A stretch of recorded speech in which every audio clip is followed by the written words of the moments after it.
Interesting reports emerge from the western Zaporizhzhia direction, where drone operators from the 7th Sky Group continue conducting strikes against Ukrainian armed forces positions stretching from Stepnogorsk all the way to Grigorovka.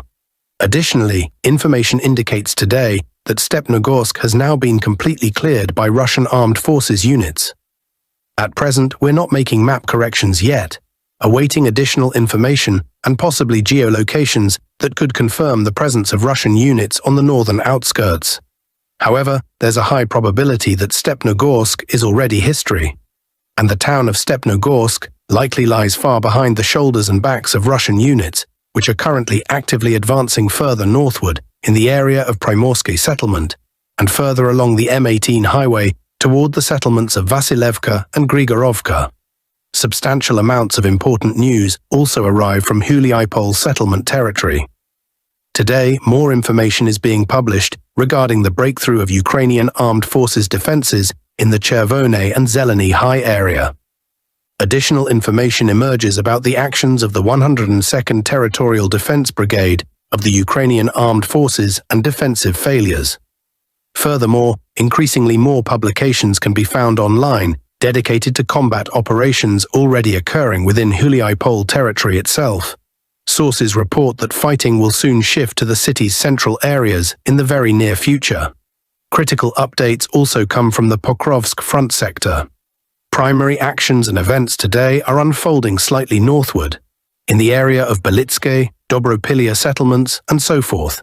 Today, several pro-Russian analysts and mapping services report that Russian armed forces have fully restored control over Zatishne settlement, which came under Ukrainian armed forces control during counterstrikes between August and October 2025. Today, the Russian army is actively advancing westward and approaching the southern outskirts of Belitske settlement. Furthermore, increasingly more various video materials are arriving specifically from this direction. These are territories around Rodinsky and Belitske settlements. In these recordings, we observe substantial amounts of destroyed Ukrainian armed forces equipment on approaches to both Belitske and Rodinsky. We see these settlements gradually being erased from the face of the earth, and combat operations are progressively transitioning beyond the boundaries of the Pokrovsk and Mironohrad agglomeration.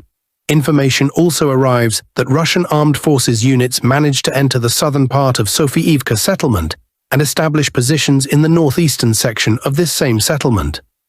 This is how the map was corrected over the past day. This is how the map appeared on November 28, 2025, and today adjustments are already being made, according to which the Russian army is actively advancing through this settlement's territory. Possibly in the very near future, Ukrainian armed forces will be forced to retreat either toward Toretsk or further northeast toward Torska and Krasny Kut settlements. Next, we move to the Kostiantynivka sector. Today, pro-Ukrainian sources publish this video, and in these recordings, we can observe a series of FPV drone strikes on Russian armed forces positions in the southern and southeastern parts of Kostiantynivka settlement.